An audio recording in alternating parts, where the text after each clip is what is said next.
Hey, we're back for another lesson again in our series in Unit 2. We're on Lesson 5 today, and we're going to be talking about elasticity of demand and elasticity of supply.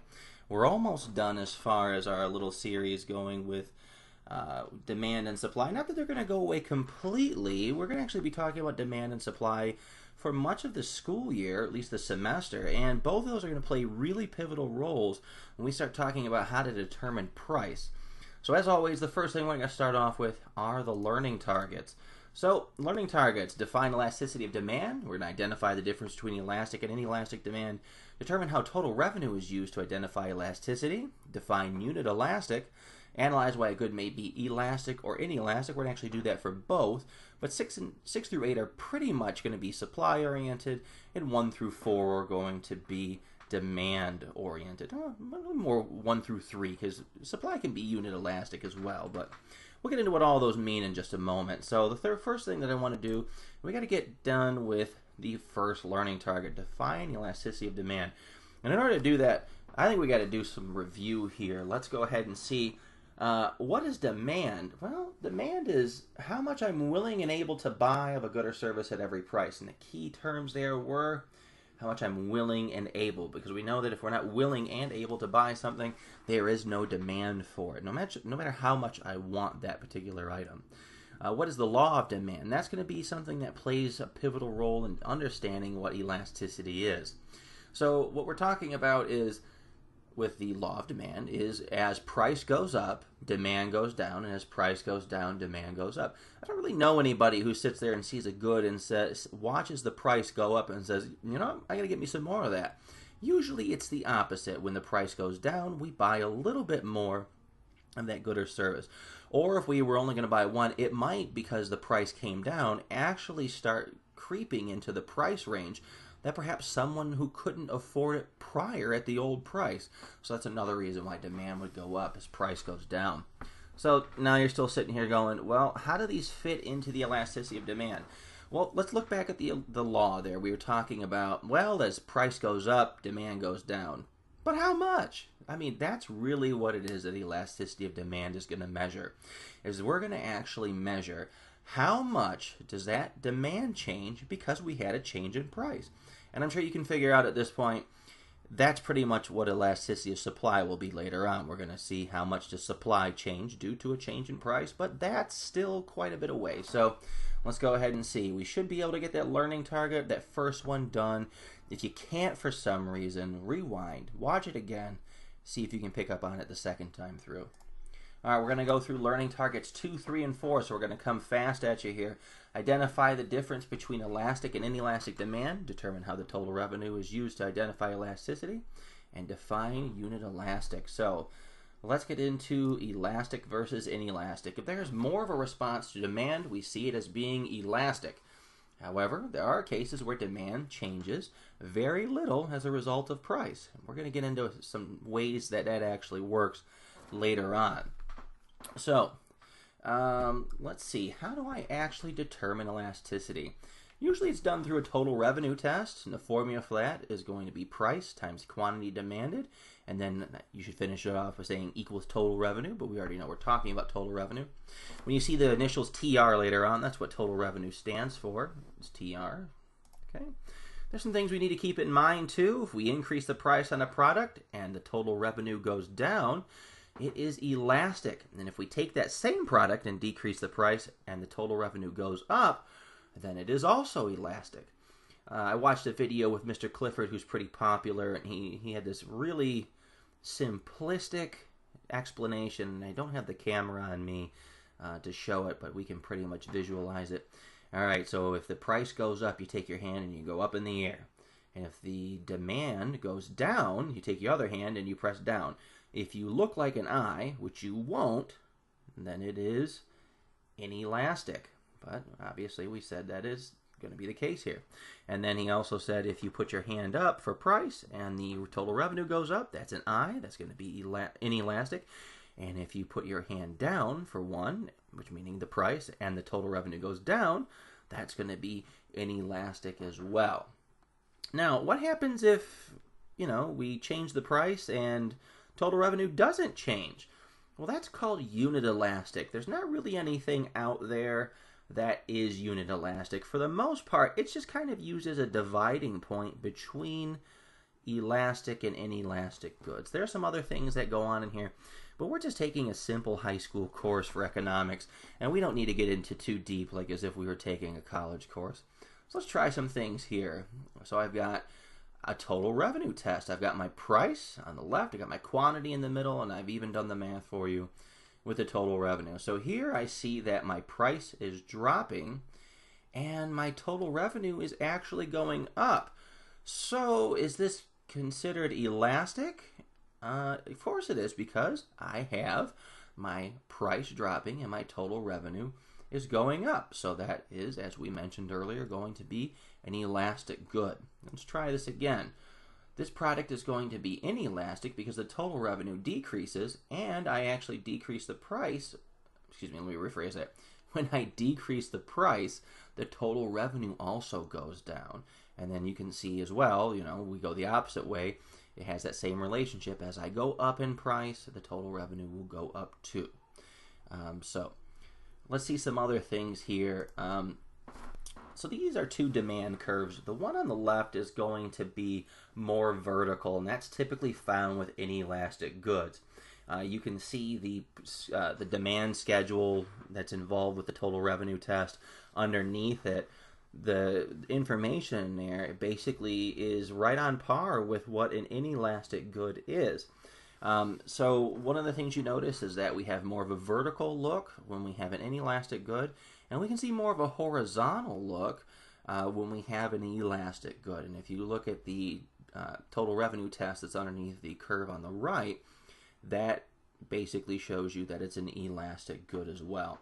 So just another thing, if you see a more vertical graph like this one here on the left, that typically shows a inelastic good for demand, and even with supply. Granted, this is a demand curve, so the supply curve will actually be going more like this, if you can see the arrow.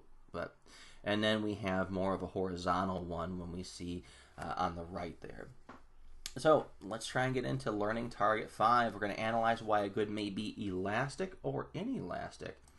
So why might something be elastic? Well, usually if something's elastic, it has a lot of substitute goods for that product or service. Oh, you're going to raise the price on this? Well, I've got plenty of things that I can choose besides that. So I don't really need your product. So that tends to be something that deals with elasticity. Also, luxury goods tend to be elastic because those are things you can typically do without. Another thing that we take into account is our percentage of income. The higher the price, the harder it is to account for. I found two items. I have dish soap here on the left, or just regular soap, and on Amazon it's $4.99. And on the right I have a brand new Corvette with a starting price of $55,000. Now let's go ahead and assume that each of these had a 10% increase in what their price was. So what's going to happen is the $4.99 bottle of soap is going to go up to $5.48. I can actually absorb that. I'll be okay if it goes up to $5.40. I'm not going to be happy, obviously, because no one wants to pay more for the same product. But if I have a 10% increase in the Corvette, that jumps all the way from $55,000 to $60,500. And I can't really even afford a Corvette right now as it is. I got to work more than a year for that. So I really can't afford it if it goes up to $60,500. So it's easier for me to absorb price increases on lower priced goods than it is those luxury goods that we find like Corvettes. And if anyone wants to give me a Corvette, go ahead and feel free. So can elasticity of demand change over time? It certainly can. As things such as competition can cause changes in elasticity, because if we have more competitors in the market, the price tends to be more elastic as well. Because competitors can provide what are referred to as substitute goods. You already know what substitute goods are, and I'm going to give you an example. One is gasoline. It's going to start out as inelastic because there are few substitute goods for it.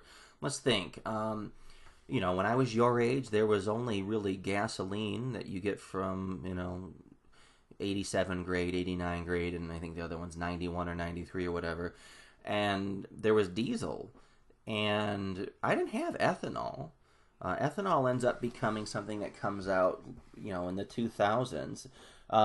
So, you sit here and you might think that gasoline is really expensive now. I remember when I was early on in college, gasoline got up to somewhere around $3.50, almost $4 a gallon. That'd really bust your budget when you're trying to sit there and drive to work that's far away or go to school far away.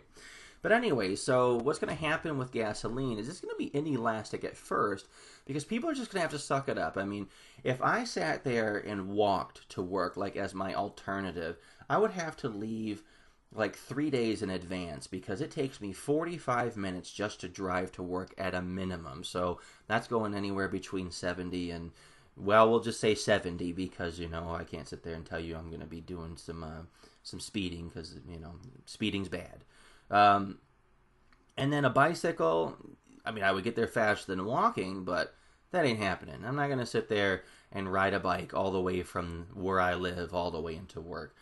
So I'm just going to have to suck it up and buy it. So there's not going to be much of a demand change as far as gasoline goes. But as time goes on, people will start to wonder, well, can I make an alternative for that? Can I make a substitute for that? And they do start to do that because when you make a substitute for that particular good, you're actually going to have an opportunity to take money away from the oil companies. And that's kind of what ethanol does. Ethanol is also supposed to be more of an alternative fuel as far as not having to, burn fossil fuels. It's supposed to be more eco-friendly, I guess. I'm not a big gasoline honk, so that's kind of the way that goes. So things can start out as inelastic and over time eventually become elastic. Let's get into 6 and 7. We're going to describe what elasticity of supply is. Oh, goodness, did I mess up? Well, I'm not going to go back because I am 11 minutes in. It's all right, though. So we're just doing 6. Supply can be elastic or inelastic just like demand could. So remember, demand refers to a consumer and supply refers to a producer. And the reason why I put that in there is because there's a lot of times where I ask you to start talking about supply and then you start talking about, I'm buying things. No, that's demand. And then when I ask you to talk about demand, some of you will start talking about a producer. I'm like, no, that's not what we're doing right now. So elasticity of supply is measuring the reaction of the producer to a change in price for their goods and services. So it's really similar in terms of the definition to demand. The only thing we did is we flipped out a few words here and there. So let's get into learning targets 7 and 8. And obviously you should be able to tell me just from this slide alone what learning target 6 was, which was tell me about elasticity of supply. What is it? What are we actually doing? So 7 and 8, explain the difference between elastic and inelastic supply, and identify and describe the main factors that affect elasticity of supply. So elastic goods tend to be easy to make. So with shoes, it's relatively easy to come by more leather, rubber, and shoelaces along with anything else that's associated with making a shoe. And the production process isn't all that complicated either. These should be things that I could easily ramp up production on should I think that a price is going to go up. So now we talked about shoes. Those are elastic, so it's easy. Again, let's review a little bit. It's easy to adjust production due to a change in price. It's always easy to reduce production. I just have to stop doing it. So this is really just more of a measure of how easy is it to increase production due to a change in price. So let's get an inelastic good out there, one I've used in class before. Inelastic goods tend to be more difficult to increase supply. I have a picture of an orange tree. Now, an orange tree can take up to 15 years to get to where it can bear fruit. I looked that up, so check it. So what I talk about in class is like, hey, the price on oranges went up. Oh, well, I should increase my supply. Why are you going to do that? What are you going to do, grow some more trees? We just talked about how it takes 15 years for a tree to actually grow from a seed to actually bear fruit. So it's not easy for me to just go out there and start, bam, here's some more oranges. No, it's this. So this is why oranges, at least in my opinion, those are an inelastic good. Oil tends to be inelastic as well.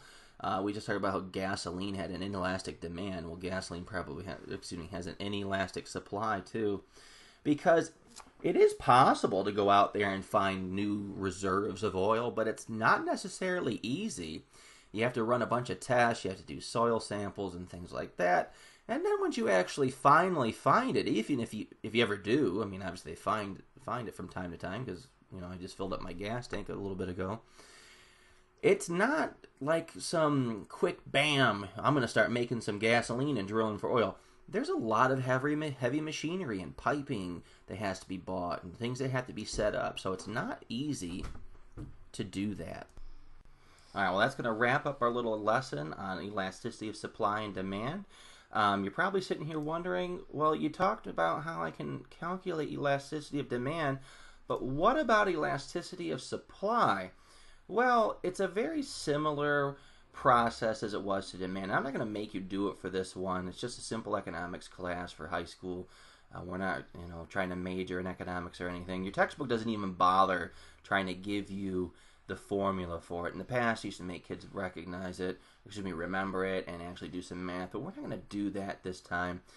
We're just going to go ahead and let you go on that one. If you really are desperate, you're like, oh, Mr. Norton, I cannot live without you telling me how to calculate elasticity of supply, then you can stop by and I'll actually take the time to do that. So that's going to wrap it up, and let's go ahead and see if you can do all those learning targets.